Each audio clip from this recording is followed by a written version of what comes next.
Welcome the internet. This is Zachamus Prime, aka Zachamus Prime, here with another video review, and today we will be reviewing the third-party Dairy Gold glass of eggnog. Oh, that's right, folks. October is here, which means it is eggnog season. Here we go. It's kind of a yellowish color because of its egg content in it, and kind of thick. You can see it kind of sticking to the side of the glass a bit. That's the sign of a good eggnog, very good eggnog. Let's go ahead and have a taste to see how it's like. Oh, good lord. Oh man, I don't know if they like spike this shit with like cocaine or something like that, but it is so good. Just hold that thought for just. Oh yeah. No, but really, I do love eggnog, and I know that some people don't, but you guys are crazy. So what can I say? Yeah, this is gonna make this review go really well. Well, all that aside, this review is brought to you by Titanonetoys, not the eggnog, but this dude. This is Caesium, Fanstoys Cesium. And he's a big boy. He's a big boy. He's huge. He's awesome. He's a very good representation of fingerprints. Oh my gosh. He's a very good representation of slag, slug, slog, whatever you want to call him. He's supposed to be slag. I know that someone somewhere along the line has decided that the word slag, it's a bad word. It's just like, remember that one time that somebody decided that thug was a bad word? Yeah, some people decide strange things are bad words.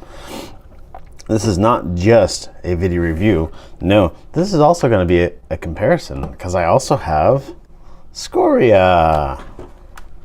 And I forget exactly offhand because I forgot to do my research. I'm sorry, guys. Oh my god, I'm sorry.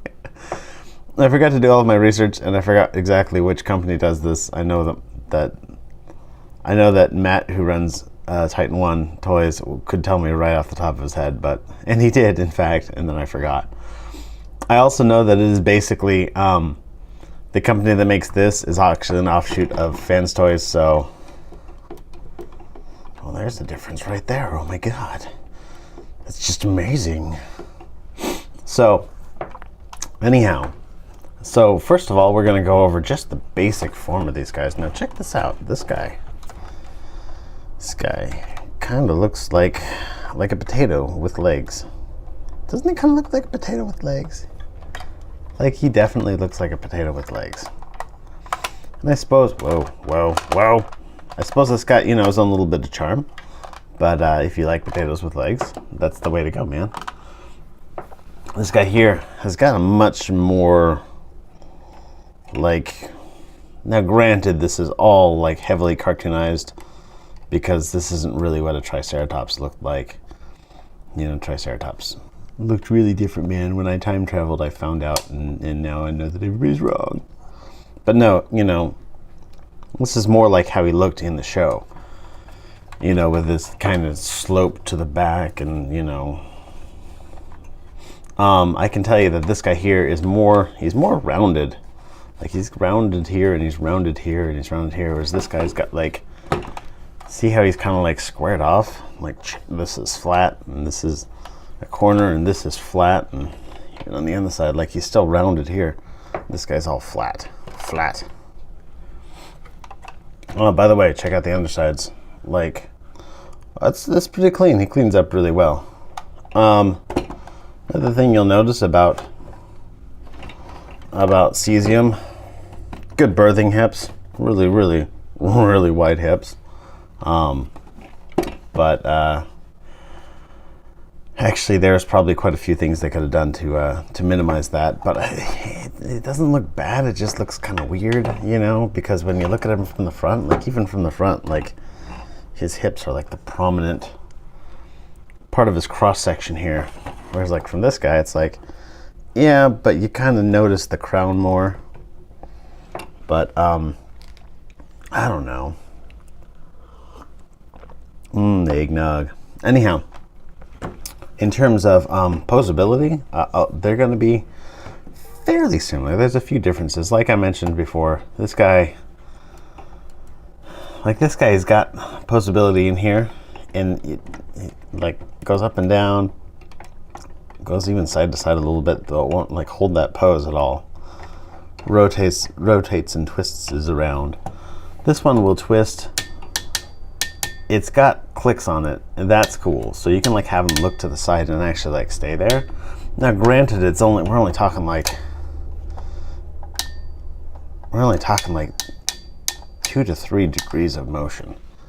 You know, like not much motion at all. So, but it's there, damn it, and it clicks. That's something that's cool.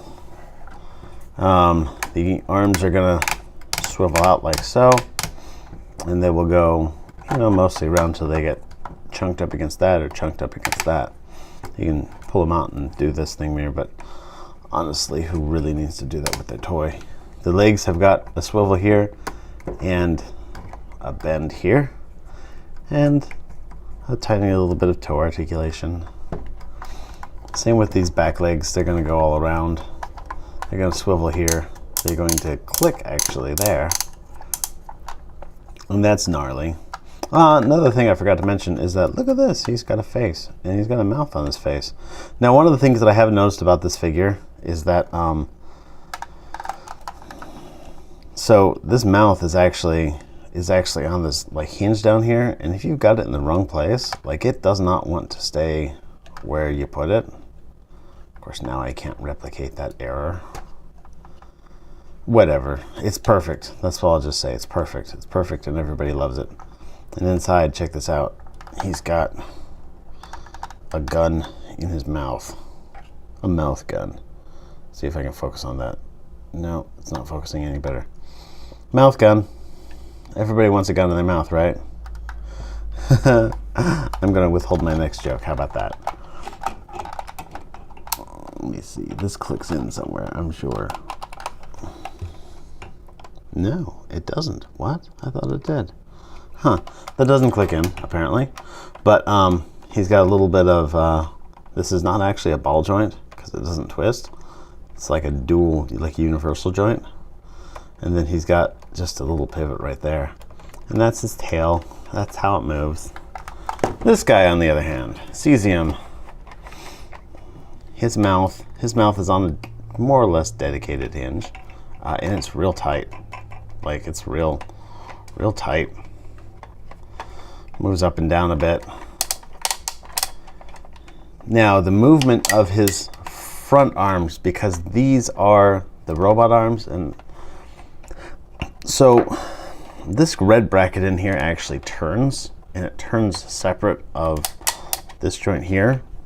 And so right now, I guess I've got it so that, because this is also his shoulder joint in robot mode, and it allows for his arm to move up. Right now I've got that at an angle. Right now it's at an angle where it wants to move out more than it wants to move. It wants to move this way more than it wants to move this way. And I think that can just be fixed by taking that and maybe rotating it around. No, because it wants to rotate the other way around, so maybe that's not an option here. So you're not going to have his legs splayed out, but you can have them in a stance like that. He's got a swivel here, a pivot that goes forwards, a little bit backwards, and a little bit of a toe movement. His back leg here will just move freely. Good ball joint motion on that. It's actually on like a double. It's a ball joint connected with a hinge. See, there's the ball joint down here, and then there's the hinge up here. So that'll move up and down, and then that will like rotate all around. There's no like swivel on here, but as you can see, it swivels quite freely. Anyhow, it's got a joint here, and a joint here, and a toe joint, and that's cool. For his tail, he just has this one. there's no joint up here, just down here. So maybe not as much Poseability as Scoria, but I mean, they both look really good. I think this guy, I don't know, in terms of Poseability, this guy wins. But in terms of like overall shape, I think this guy wins.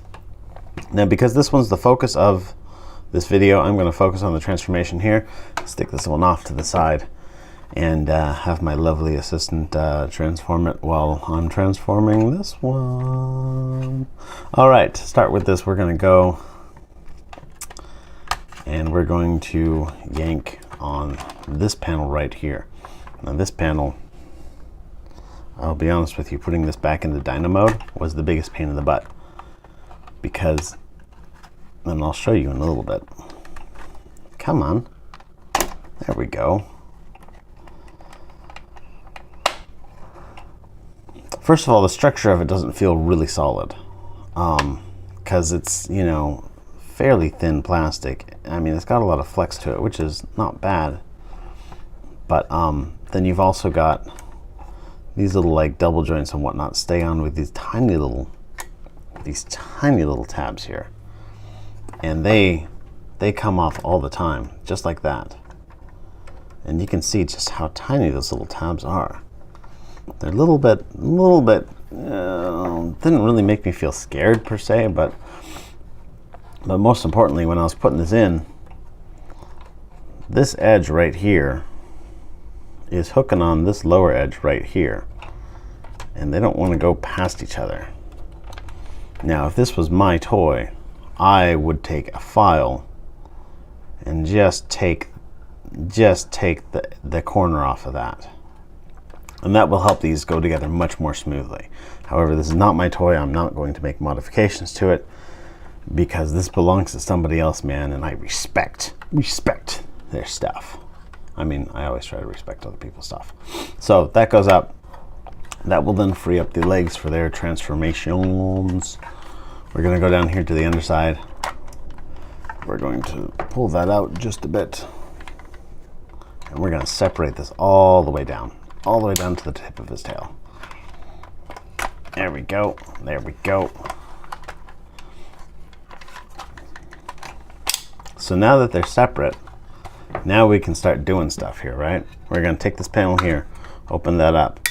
We're going to fold this foot in, fold the toe.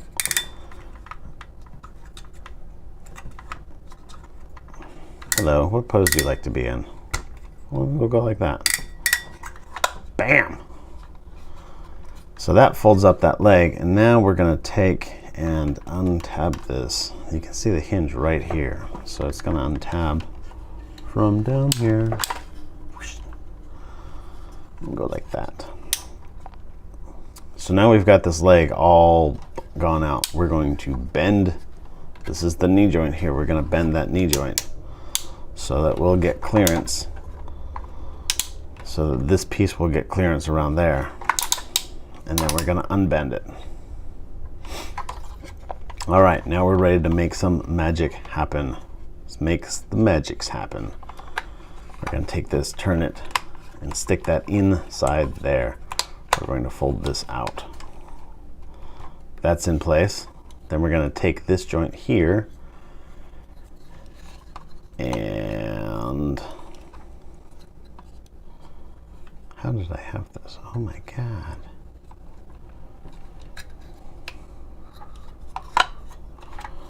That folds down like that. That folds in like that. I already folded this piece out. So that's going to click together right like that. And that rotates right there above the knee. And that's one leg. That's one leg all done. How's that for awesome? Let's do the same thing with the other side. Yank that out right there. Come on. Come on, you son of a bitch. Okay, it's kind of a tight joint. You gotta bear with me here for a second, because it's kind of a tight joint. There we go. Jeez. All right. Now we're all set up. pull this panel out.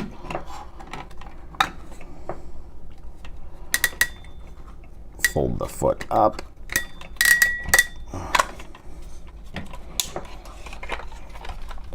Bend this, fold that all the way out, unbend it. This piece has already been folded out. I'm going to rotate this around, stick it in there, move this around, make sure all the little tabs line up, click that in, fold that down, flush against that. There's the second foot all done. Rotate it above the knee, not at the thigh. Jesus Christ, Zacchaeus. All right. Legs. I present to you legs. It's amazing. All right, now we're going to unclick this right here. This is going to go out. Yeah. And then this little sucker is going to fold up in here. And it's nice that they, I made these little parts to fully close up the underside of it. I think is really cool. All right, now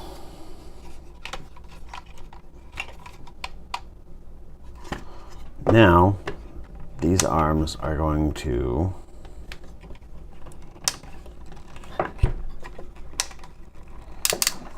because I told you this red part folds around, right? Let me adjust my camera. Hold on a second. There we go. He's getting to be a big boy. Rotate this around.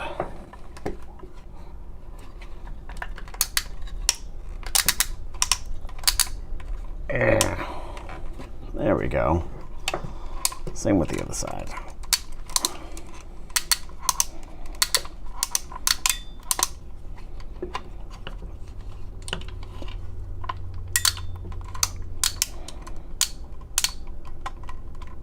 There we go. Okay. Rotate those around. These hands, they're just gonna flip out like this. Just like, this is standard procedure. Open up the panel, move out the fists, which do appear to be stuck inside here.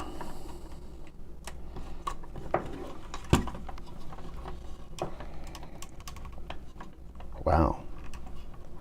They appear to be stuck pretty damn good. There we go. There's nothing that you can't solve with enough brutal force, right? I'm just messing. Brutal force is not always the answer. Actually, brutal force is hardly ever the answer. But sometimes you just need to push things hard enough. And sometimes you just need to, talk to them until they feel that it's the time to go by themselves. I'm not sure if this is more of the former or the latter. I'm sure more experience with this toy will teach me the proper pose to put the fists in to make sure that doesn't do that. Because what's happening is that one of these knuckles is getting caught up on something inside that cavity. But I don't know. There's his hands.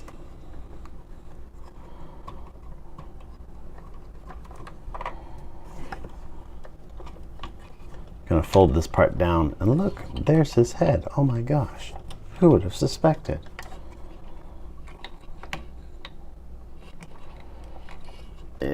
Come on, go all the way around. His head's in this cavity back here, and it doesn't really like to turn all that well. It feels like all the parts back in there are die-cast metal, maybe. Now, I've got the red face on him right now. He does come with all sorts of little accessories that I've thrown into this bag. He comes with a red visor to change his blue visor to red. He comes with a red face to turn his silver face to red, because he was silver on the toy, I believe, but red on the cartoon. I don't know. I think that there's not much definition between red head and red face, though I will point out that these are very different shades of red. This is like this dark red, and this is like a brighter red. He comes with a black head. I don't know exactly if that's referencing the toy. Probably referencing the toy. I'm not the biggest expert on Dinobots. The only Dinobot I had when I was a kid was Snarl and Grimlock. He also comes with black thighs, which I do believe references the toy. And then he comes with this part here, which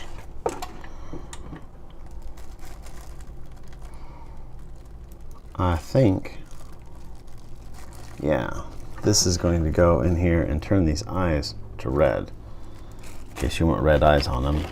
And he also comes with a set of die-cast red horns. So yeah, you can like replace all sorts of shit in here if you really feel like it. I don't. I think it looks good the way he is. You know. By the way, this chrome is very chromy. It picks up fingerprints like nobody's business. But yeah, John, he's a big boy. Let me compare him with the other guy for a second. There we go.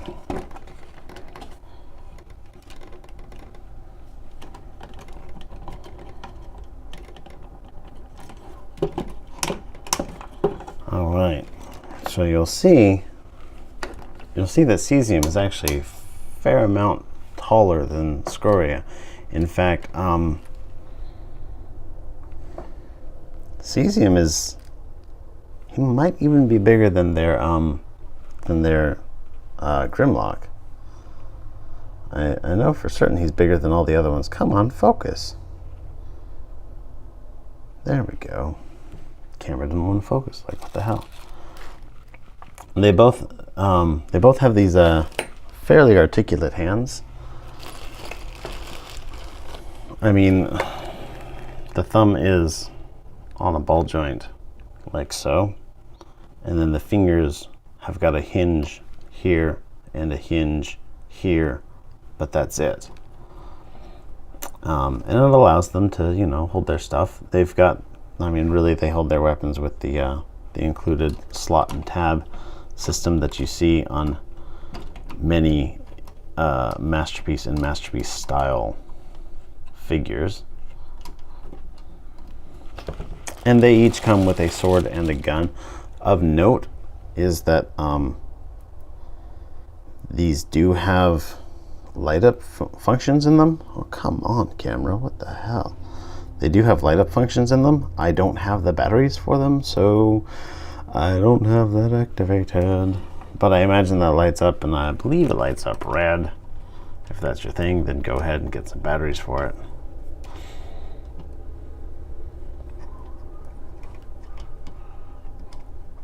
Oh, this one's kind of a pain in the butt to put on, isn't it?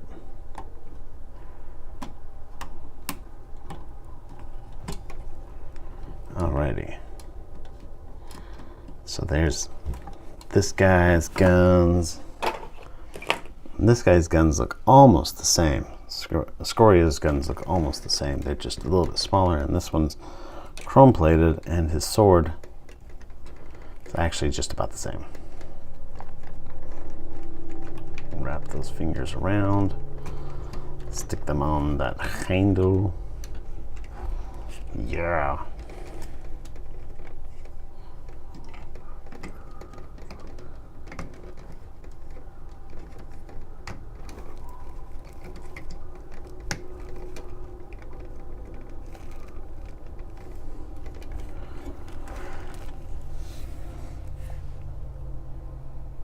Camera hates me today. But yeah, I think that they both look pretty nice. There are some things that I prefer about this one. There's some things that I prefer about Scoria. For example, these lower legs. That was all me this time. I accidentally hit that button. Anyhow, the lower legs, like this leg is much bigger and fatter than this one. Also, if you look at the inside of the leg here, I think that the transformation of this one is just far more clever and far more efficient. This one just, I don't know, the things just kind of fit in there-ish, and it's not, I don't know, I guess I kind of like precision, and so I like the precision of this, where everything fits in smoothly, whereas on this one, it seems like there's a fair degree of slop, both in the fitting of it and just in the way it works, you know. I think that this one makes for a cleaner leg, you know. It makes it so that the leg is not as thick, it makes it so that it's not as long, and I like this one. Whereas like I really like, oh, I'm gonna get so many weird comments for this. I really like the crotch on this guy. Like, it looks better. Like this one here, they clearly stole this whole section here from the Masterpiece Grimlock. Whereas this one here, it looks more like it did in the cartoon, and it looks really good. I think that in terms of chest, like this one's better than this one. And you can see that, I mean, shoot, they even designed an ab crunch into this. Hello, light. There's no ab crunch on this, you know. Also, the way they handled, like this right here has got this one little panel here, and that sits on the back. That's basically the only kibble. Whereas this guy has got like the whole like tail folds up into there. You know, the whole tail and back of the dinosaur is just hanging out in there. And I mean, it doesn't look as nice from the back, that's for damn sure. So that, and I want to say that I think that the face sculpt on this guy is a bit better than the face sculpt on this guy. So all in all, I think I prefer the upper body of this guy and the lower body of this guy. So if I were to pick one though, I'd probably have to go with that one. You know, because I think it's got a better Dino mode. I think that the robot mode looks a bit better.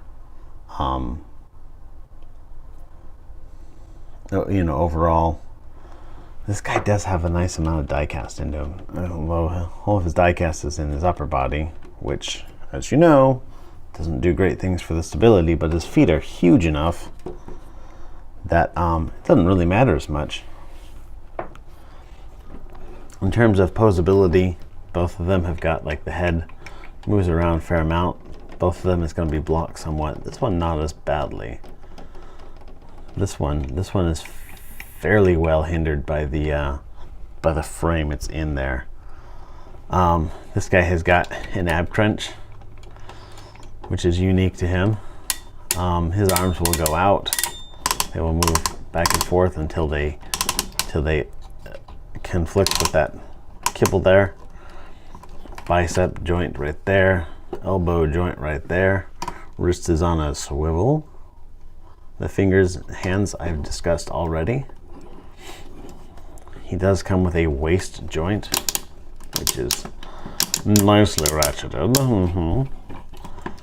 Little skirt armors here allow it to move forward that much. Backwards, not as much. He has an upper thigh swivel and a lower knee swivel. His knee will move good 90 degrees. And he does have just the barest amount of toe articulation. His toe is a separate section down here on the underside of the foot. So you can pose this toe separately of the rest of the foot if you need to. But keep in mind that it does not provide much articulation, so you're not gonna like be doing anything crazy with it, because the design for both of these figures, the feet still are huge, like this, like big giant clown feet, and if you've only got this much, like, what are you supposed to do? Even if you bend the knee only this much, you have now exceeded the range of that foot. I mean, look at that. He's still like and just, I don't know. But you can probably like move him into some sort of stance like that and get fingerprints all over him.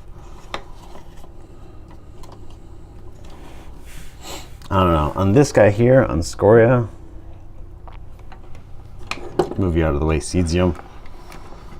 On Scoria, his head moves a bit more. His sword just fell out of his hand. There's no ratchet here. There is a little bit of a ratchet here. There's a waist joint that clicks. No skirt armors, the whole thing moves because they stole this from Masterpiece Grimlock. Good range of poseability on that knee. And good range of poseability on the foot, toe, whatever. Not so much forward and backward, but I don't know. Like, I think that in terms of figure design, I think that this one, Scoria, is a better designed figure. But I don't know. Like, if you're gonna play with it, like maybe you should get this one to play with and Cesium to like display and just look hella pretty, because this one seems to have more play value in terms of articulation, poseability, stuff like that, whereas this guy, he just looks good, you know, his ridiculous clown feet aside, you know, he just looks good. And I think that's an important distinction. Like, I mean, I tell you guys all the time that, you know, your collection is a really individual thing. And when it comes to these guys especially, like, you got to decide what it is that you collect for and what it is that you prefer. If you're like me, see, I have a shelf, but I don't, you know, like, leave them on the shelf for a long time. Like, I will pick my toys up and periodically play with them. And then, hold on.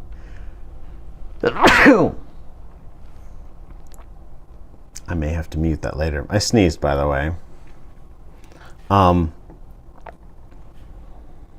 pick my toys up and play with them periodically. So, like, on that regard, like, this one would be a bit more appealing to me because it has more play value. Whereas this guy here, like, if I had a set of Dinobots to just like look at and look pretty on the shelf, I think that this guy looks really good. So I'm gonna have to leave this to you guys to see what you want to do. I can't really arbitrarily say this one's better than the other one, this one's better. I'm just gonna have to say, hey guys, these are the pros, these are the cons, these are the cons, these are the pros. You know, you're gonna have to decide what it is that you like, because I can't just arbitrarily say, yeah, this one's better. But yeah, I'm not sure what else I can add to this guy. But I want to say thanks everybody for watching. Go ahead and subscribe, leave me a like, leave me a comment if you want. Tell me how much my reviews suck. I might even make them better, who knows. Anyhow, I will talk to y'all later. Everybody have a good day and be good to each other.